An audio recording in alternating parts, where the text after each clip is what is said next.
Já que eu sou um cientista da computação formado, e desculpa jogar isso na cara de quem ainda não se formou, yes you can.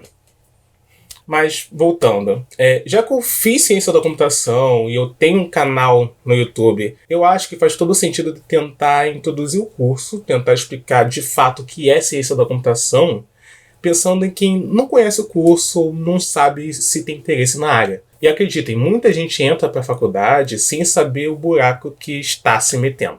Inclusive, o ser que vos fala não tinha noção do quanto de matemática que a gente vê. E faz todo sentido quando você entende o que é de fato a computação. Então, com este vídeo, eu começo a série de vídeos chamada Coisas que eu aprendi na faculdade, só que de uma forma acessível, eu acho, espero. Ou, para simplificar, CQE-ANFSQDUFA-E-AE. O nome não é tão simples, mas eu prometo que os vídeos vão ser.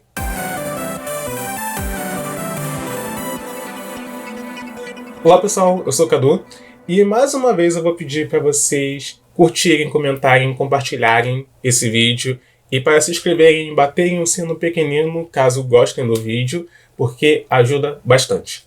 Antes de começar, a ideia do vídeo não é ser tão acadêmico no caso, então não será como se eu estivesse dando uma aula de faculdade, e sim servir para você que está assistindo, pelo menos dizer que alguma coisa você aprendeu hoje na internet.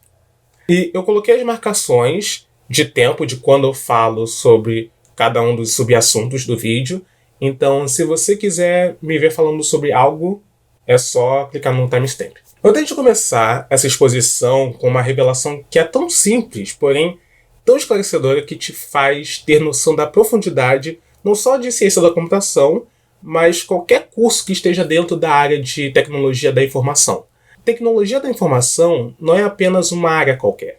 Ela é um universo de áreas que, se relacionando entre si, garantem a evolução computacional em que vivemos. Ok, o título meio que deu spoiler. Mas é verdade. É algo que eu gostaria de saber antes mesmo de entrar no curso. Porque sempre que pensamos em tecnologia da informação, TI, pensamos no cara nerd que manja de computador, formata, conserta, hackeia Facebook, monta a rede do condomínio, por aí vai.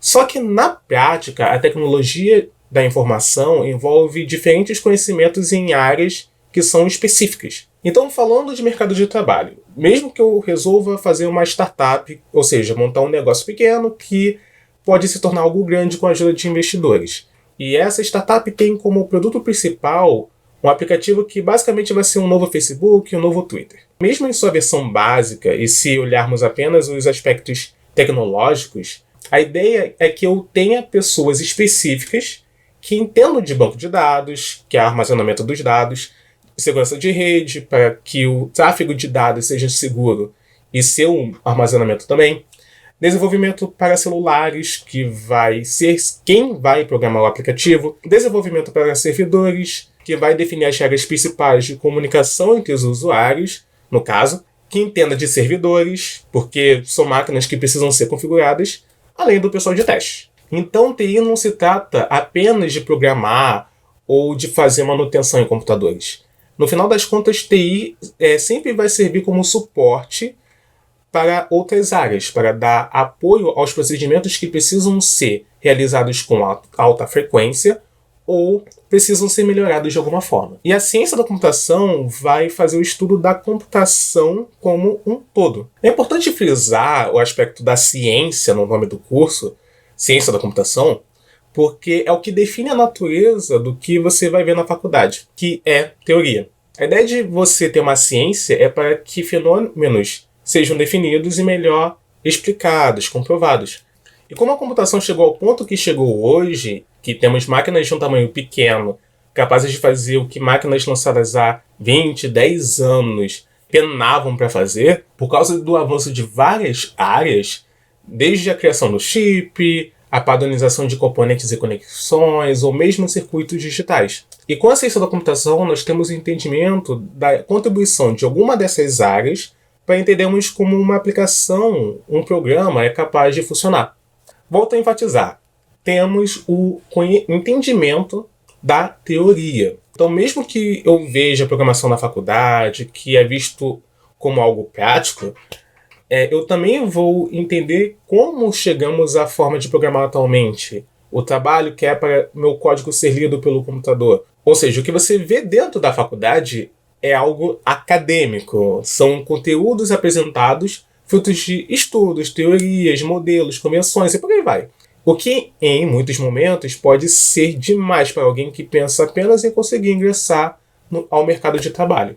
E um dos primeiros choques que os alunos tendem a ter quando começam a fazer estágio é perceber que a base vista na faculdade não vai necessariamente ser o dia a dia do que ele vai ver no mercado de trabalho. Porque não só você vai atuar em algo mais específico no mercado de trabalho, quanto você vai precisar ter um domínio de ferramentas que não necessariamente você vai conhecer na faculdade. Pelo menos não a partir das matérias ou dos professores. Por exemplo, eu comecei a saber sobre sistemas de controle de versão porque outros colegas meus da faculdade conheciam. E tais sistemas são usados em empresas para que várias pessoas possam trabalhar no mesmo projeto e, como o nome sugere, é possível ter um controle da versão que está sendo implementada ou mexida. Mas nas emendas de curso, você pode até ouvir falar, mas não necessariamente o professor vai falar sobre isso. Por mais que na faculdade você tenha uma ideia de como todas as coisas funcionam, em teoria, quando você vai para o mercado de trabalho, você se especializa. Então você tende a focar em uma área específica, que seja boa para você, que você sinta que é a sua, mas você não vai ter tanto domínio das outras. Ou pelo menos não é o que o mercado espera de você. E óbvio, para algumas pessoas ter uma ideia de como o geral funciona é legal. Mas para outras pode não ser, pode confundir. E aqui vai um ponto que eu acho importante comentar.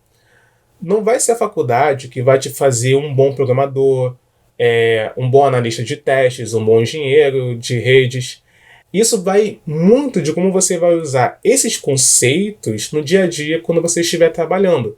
E no quanto você estuda, se aperfeiçoa, no como você consegue se adaptar e o quanto a área que você se especializar exige também.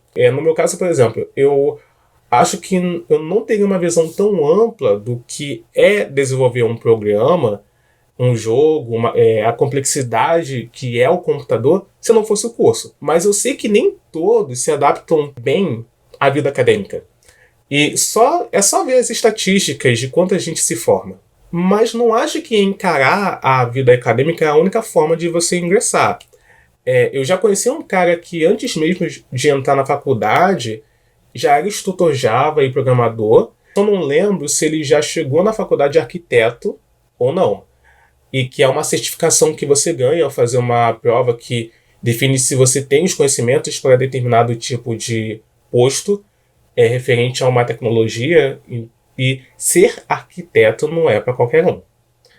Então, antes mesmo da faculdade, ele viu o caminho dele na profissão. Tá, dependendo do lugar, obviamente, pode ser que eles queiram ou precisem de que você tenha formação acadêmica. Sim. Também pode ser que eles precisem de alguém que tenha certificação em uma área ou tecnologia, ou os dois. Mas, novamente, não vai ser isso que vai definir quão bom profissional você é. Lógico que se você almeja alguma vaga que precise de uma graduação, de uma certificação, é bom montar um plano a longo prazo do que pode ser feito para alcançar essa vaga. E pode ser que a empresa precise de um diploma, mas não necessariamente que seja de algum curso relacionado à TI.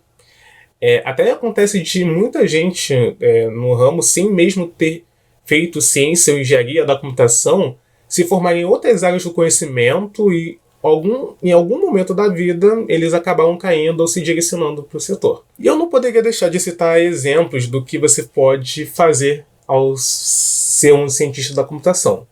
Obviamente você pode cair para áreas de programação, de análise de requisitos, de teste, qualidade. Tem pessoas que vão para a área de redes, de computadores ou para dispositivos embarcados, que, a nível de exemplo, seria programar para sua geladeira, mesmo que ela não seja inteligente. Ou mesmo, se você gostar da vida acadêmica, se ver mais dando aula e fazendo pesquisas ou experimentos, você pode pensar em fazer mestrado, doutorado, em alguma área mais específica que seja do seu interesse. Só que eu não queria deixar de puxar a sardinha para um lado que me chama mais atenção, que é entretenimento. E chega a ser interessante eu já ter visto casos, provavelmente até menos do que costuma acontecer, de pessoas que fizeram ciência da computação e acabaram indo trabalhar em estúdios de animações, da Disney, na Pixar, DreamWorks, inclusive na docu-série sobre o último ano de desenvolvimento de Frozen 2 no Disney Plus, aparece uma cientista da computação que trabalha no filme fazendo simulações de física para alguns dos efeitos. Ah, Cadu, e jogos? Sim, você também pode trabalhar com jogos. Mas se tratando de jogos, eu acho bom dar um grande aviso. Se você quer trabalhar com jogos, primeiro entenda o que você quer fazer na produção. Eu falo isso porque às vezes a gente cria um imaginário de que dá para você fazer um jogo grande sozinho, ou de que você precisa saber muito de áreas técnicas para fazer um jogo bem. Ou mesmo que você, sendo programador no jogo, você vai ter muita voz nas decisões criativas. E isso é algo que me fez pensar muito se eu queria aplicar a vagas como programador para estúdios de jogos. Porque com a cabeça que eu tô agora, eu não quero só codificar. Eu sendo bem sério. Antes de terminar o vídeo, eu quero falar sobre um ponto que gera indignação assim que os estudantes começam a ver o buraco que se meteram. A quantidade de matemática no curso. Vou bancar advogado do cara emburrado? Provavelmente, mas com razão. Porque a história da computação e a história da matemática se entrelaçam de uma forma que não dá para pensar em computação sem pensar em matemática. Tanto que em alguma matéria da faculdade, provavelmente em construção de algoritmo, você vai ver um professor falando sobre ábaco, para depois falar sobre as primeiras calculadoras, para enfim chegar nos primeiros computadores. Porque todos esses instrumentos servem para auxiliar o ser humano a realizar cálculos. O que fez a diferença do computador foi que, além de eu poder armazenar valores em uma memória dos dados mais recentes, foi que eles começaram a ser capazes de seguir instruções a partir de cartões perfurados e, depois de um tempo, que tais instruções pudessem ser colocadas na memória. E conforme os computadores diminuíram de tamanho e aumentaram na capacidade de memória e realização dos cálculos, começamos a pensar em outras formas de realizar cálculos com o computador. Quer ver? A menos que você esteja me vendo via holograma, você está me vendo através de uma tela. Eu estou preso aqui, socorro. Mas para que a imagem que você está vendo ser formada, cada ponto luminoso que forma a tela precisa ser atualizado com a cor correta. E como esses pontos chamados pixels são pequenos o suficiente para você ver todos eles como uma coisa só, e a atualização deve estar ocorrendo da forma que deveria acontecer, você vê meu rosto lindo. Só que para o computador, mais precisamente para a sua placa de vídeo, a tela toda é uma matriz. Então cada pixel vai ter seu valor. E eu posso falar de que imagens são geradas a partir de matrizes. E entrando em computação gráfica, o tempo todo, sem nem percebermos, estamos indiretamente trabalhando com operações de matrizes. Eu espero que você tenha gostado dessa visão sobre o universo que é a ciência da computação. Eu só não prometo que você vai achar uma Wanda.